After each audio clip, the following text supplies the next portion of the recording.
কি কৰিছা? আজি ধুনীয়া মাছৰ ৰেচিপি এটা বনাম সেইকাৰণে মচুন্দৰ পাত চিঙিছোঁ। হয় নেকি? চিঙা।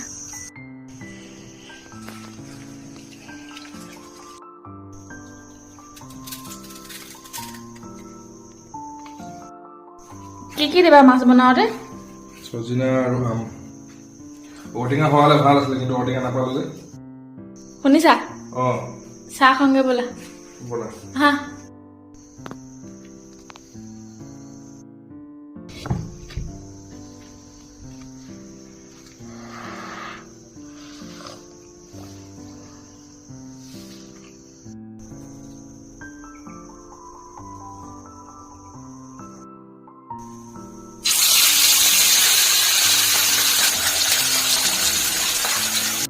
ইয়াত আছে আলু, পিঁয়াজ, মচুন্দৰ আৰু নগাদমীয়া, ভোট জলকীয়া, আম, আদা নহৰু পেষ্ট আৰু এইটো চজিনা।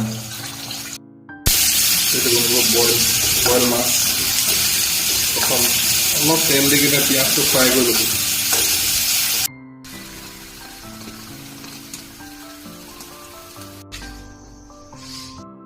এয়া চব্জি দিছোঁ আলু। বইল মাছৰ জোল ৰেডি হৈ গ'ল। ইয়াত আমি আজি আম দিলোঁ। আপোনালোকে ঔটেঙা দি বনাই চাব। এনেইতো ঔটেঙাৰ লগত বনালে বেছি ভাল হয়।